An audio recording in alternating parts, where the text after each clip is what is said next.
welcome to episode 53, I think, possibly, of the Slow Crafting Podcast. My name's Nadine and I'm coming to you today from the northwest of England near Manchester. Now, this is a podcast about knitting, spinning, sewing, crochet, weaving, a whole range of fibre crafts, and trying to increase my homemade wardrobe, at the same time including a more sustainable approach and keeping a slow fashion or slow living agenda in mind. Right, so today I'm going to talk to you about the sewing that I did during lockdown. You will notice there is a theme to my sewing. Basically it's masks and dresses. So starting off with masks. Now, I've made quite a few, not as many as lots of people by any stretch of the imagination, but I was only making them for my family. I think roughly at the beginning of lockdown, before we had to wear masks and things in shops, I started making them because I downloaded a free pattern from Twig and Tail, which included 2 masks. There was a pleated version and a panel version. Now it's the panel version that I've been making. So I started off making masks for the children, although in reality they very rarely wear theirs. They've got them in case they need them, but they've very rarely worn them, because in the UK children under the age of 11 are exempt from wearing masks in most circumstances. So they were there, and then I made a couple for my other half because he was the one that was going out and doing the shopping and things. So I made 2 of the large sized panel masks for him, one in this sheep fabric, oh, there you go, and one in this cat fabric. Now these ones are actually mine because we have matching ones, but then I made a couple for me. Oh well, actually to begin with I only made one for me. This is the panel mask version from Twig and Tail, so it's in some scraps of this blue and white floral print, and it's got the elastic for around the back of your ears, and it's got a contrast lining which is open in case you want to put an extra filtration layer in between. So yeah, I just had one to begin with, but then when the children went back to school we were required to wear masks at drop off and pick up times, so I now have 12 masks.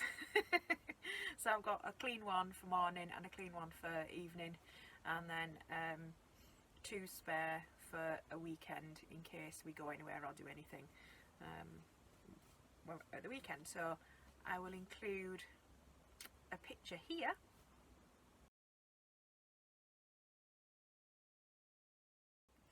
of all my mask collections that I've made so far. Now they are all hand sewn. I think with that glare you're not going to be able to see stitching, but it's quite small anyway. I was trying my hardest to do delicate little stitches. Yeah, you can see on the inside of there as well. But I ran out of the traditional elastic, but I did have some lycra fabric, so I just cut strips of that, and that's stretchy enough and actually a lot softer and kinder around the back of my ears than the traditional elastic. So I've got the lycra fabric as the ear loops on all but one of my masks now. So yes, like I say, I hand stitched them all because it was just easier to pick it up and do a bit of sewing here and there, or in the car on the one occasion where we got to go anywhere before lockdown restrictions ramped up again. Actually no, I did manage to sew one on the way to when we went on holiday to Wales. I managed to sew one on the way there in the car. I've got it down so it takes me about an hour and a half to, once I've cut it out, to hand stitch everything together and have a mask finished. So it's obviously not as quick as on a machine, but it's not a ridiculously onerous task to be doing either. But yes, for all my masks I've used offcuts and scrap fabric. Some of them are lined with the same fabric as on the outside, others have the contrast lining. This is an old pair of IKEA pillowcases, which is actually, I have used this before. Oh, dreadful sunlight. Yeah, I've used this before because this is this material before I overdyed it brown. So I'm wearing my first version of the Metamorphic dress by So Liberated, which is, I don't know if you're going to be able to see, sort of a browny colour with a peach underlayer, and it's got embroidery on the underside, because if you've watched before you'll know that the Metamorphic dress is reversible, and I did embroidery on the other side of this one. But yes, but some of the offcuts that I used for these were fabric from dresses that I've made later on during lockdown. So yes, I now have 12 masks. And this fits me. It doesn't particularly work with my glasses, so when I'm wearing my mask, I either, if I know it's just to drop off and pick up at school, I'll just wear my mask, take my glasses off, put them in my pocket and have a very blurry trip around school, picking the children up, and then put my glasses back on and take my mask off once I get away from the school site. Not right outside the school, because it's really busy from like about halfway, so I have to do halfway with blurry vision, but it's fine. But if I'm going to shops or anything like that, then I will put my contacts in, because I haven't put a little metal clip or a little strip of metal that I can pinch to my nose to stop my glasses fogging up. I could do, because it was fairly easy to do in this pattern, and I have some gardening wire in stash that would work, but I'm just lazy. That's basically my excuse. So those are all the masks that I've been making. I'll not show you the children's ones or my other halves, because they're basically the same pattern, but either in the children's is in the small size, mine's in the medium size, and my partner's is in the large size. But they're basically just in the same fabrics as these. And then for sewing, I have made 5 dresses during lockdown.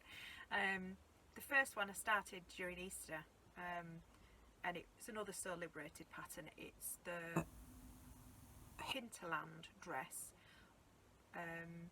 which I made actually in this fabric.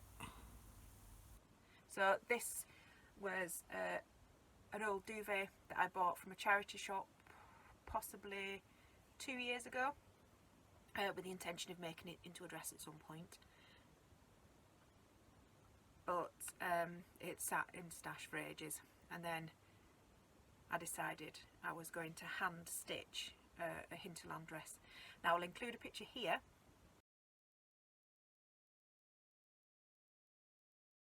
of what the pattern should actually look like. I'll probably include some footage of me sewing it by hand, and then some works in progress, or some pictures of it in progress.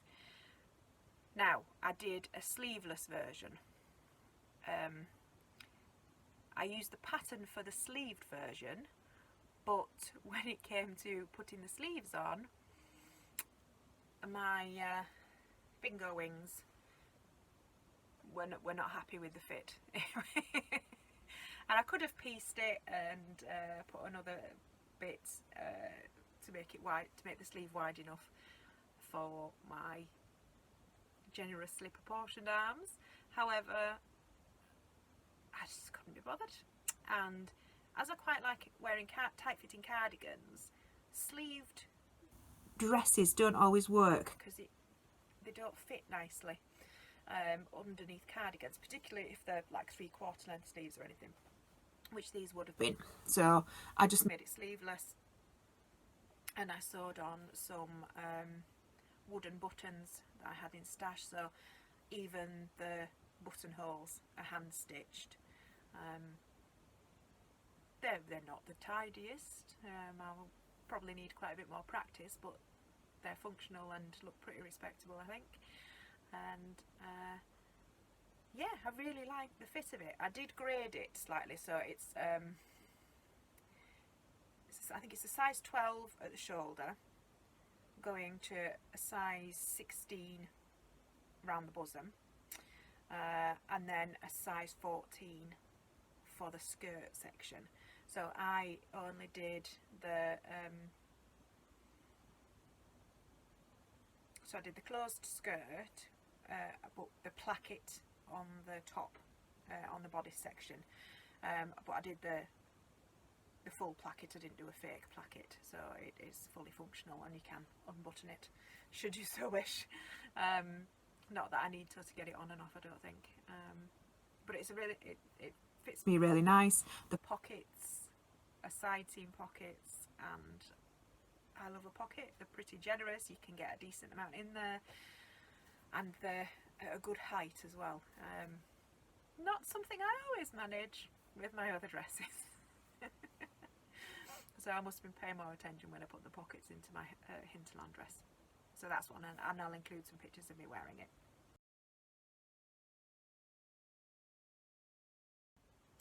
Now,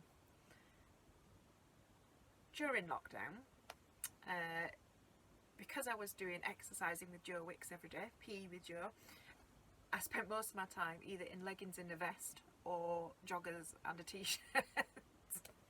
So when it got to going on holiday, or just before we went on holiday, I'm like, I want to wear something different. I want to wear a dress.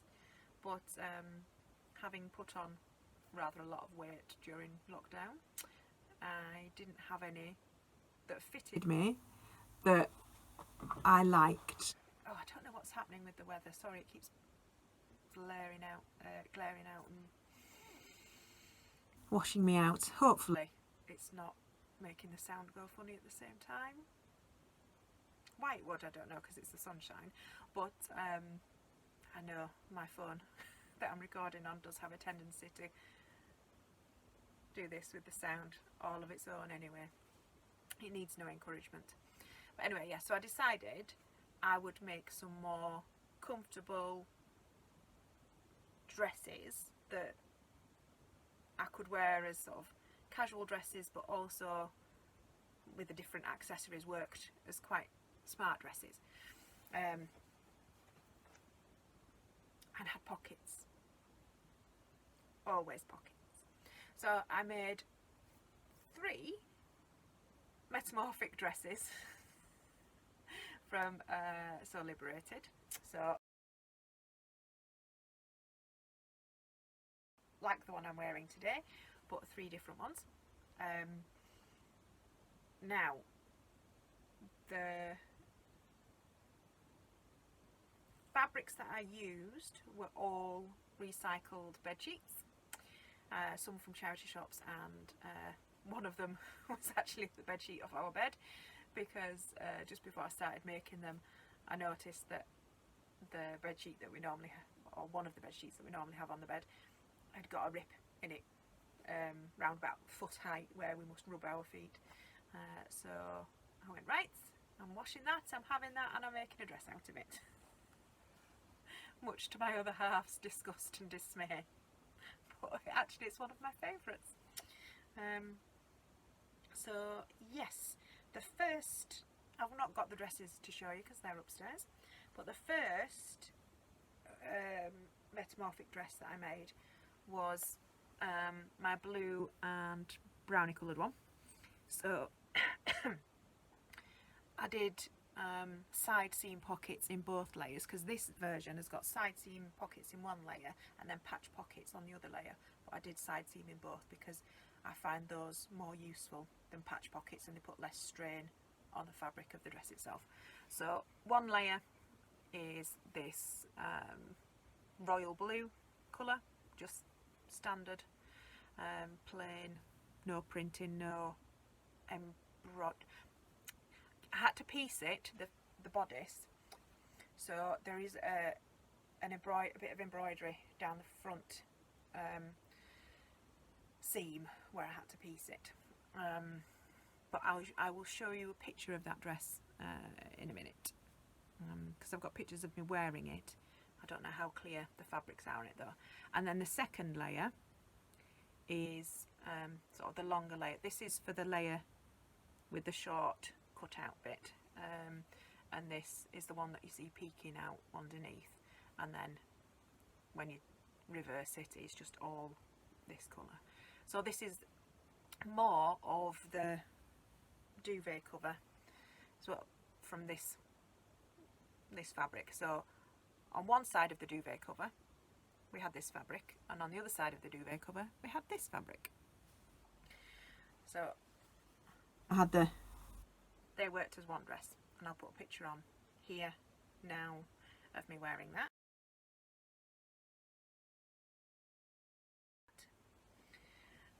So that's fully reversible. And then I made a second version using my mask in this fabric is in the wash, which is this colour purple on one side. So this was a single sheet bed sheet that I got from the charity shop, and then the other side was this fabric, which again is a duvet cover that I got from the charity shop. So I think this one was £1, and this one was probably about £3.50, because this is a double duvet cover with the pillowcases as well. So, but this fabric has made masks and a dress and a nightie for my daughter, and there's still plenty of it, and the other side of it made a floor length maxi skirt for me last year. So it's not bad economy wise, and it's recycling fabric, which is always good. I mean, they are all polycottons.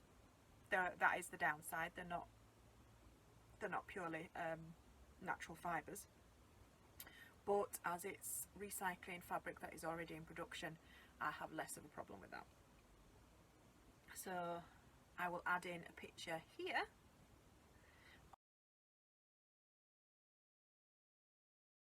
of me wearing that one.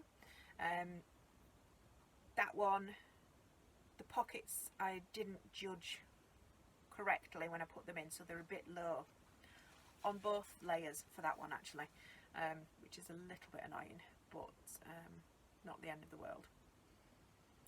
So that's the second dress of the metamorphic ones, and then the final metamorphic one was the one that I made out of our bed sheet, which is this red colour. Now this one isn't reversible because both layers are just this red colour, and my intention over time is to do some embroidery on one of the layers. I haven't decided whether I'll do it on the short layer or the long layer yet, but I'll probably do some around the neckline, and then either around the bottom of the short layer or on the longer layer that pokes out underneath, and I'll probably do that in a black colour.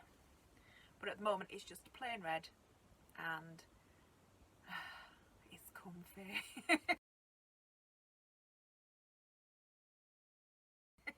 They're all like secret pyjamas. They are absolutely fabulous. And yeah, I was really happy with them. But I sewed them all. Sorry, I'm dropping bits of fabric everywhere. I sewed them all on my machine just for speed, because I think I had about a week to sew 4 dresses before going on holiday. isn't exactly slow fashion or slow living, but as they were all made from recycled materials, and they will, well, they have had massive amount of rotation in my wardrobe since I made them, then it's all good. And then the final dress, I decided I was going to make a well, what I wanted to make was an Alabama Channing A-line dress. I'll put a picture in here of what it should look like. But I had issues with the printer and the PDF file that I had, because I've got the Alabama Channing Studio dressmaking book thing. Its proper title will be here.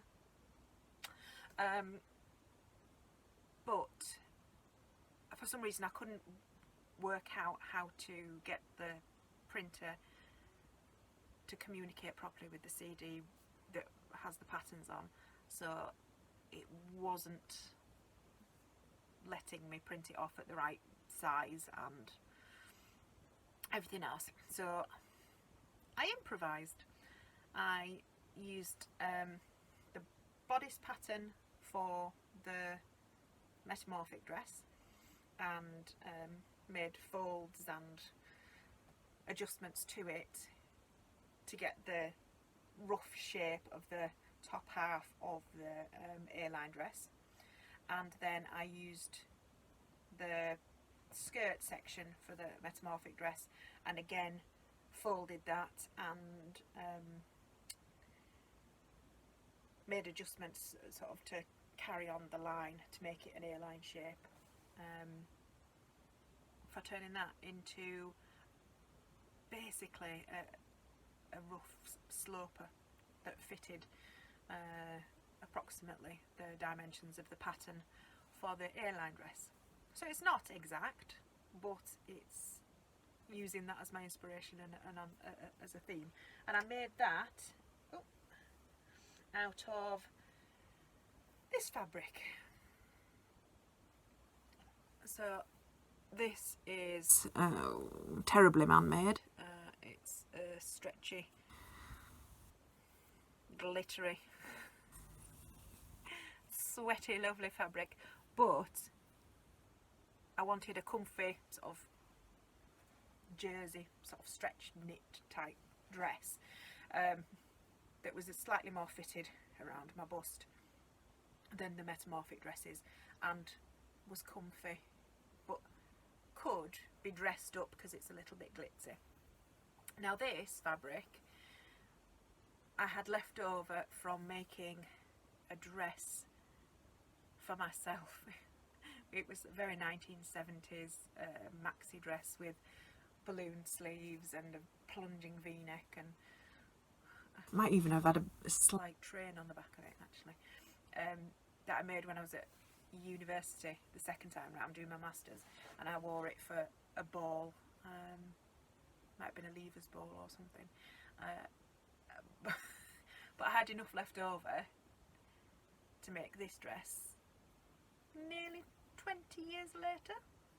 Yes, that did make me feel massively old, but I think I've probably still got enough of this left to make something else with it.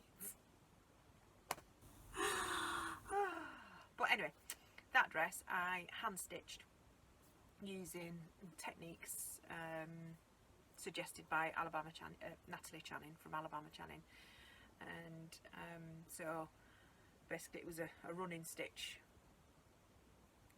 up the long seams, and then I felled it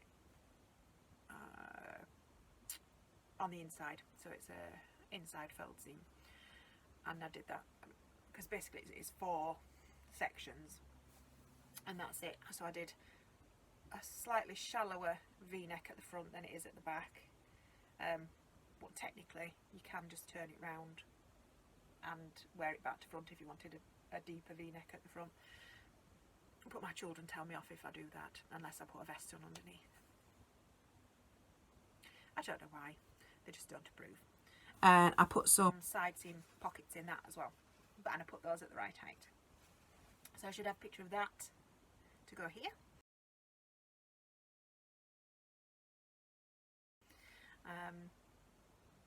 And I do actually, I absolutely love that. I used some,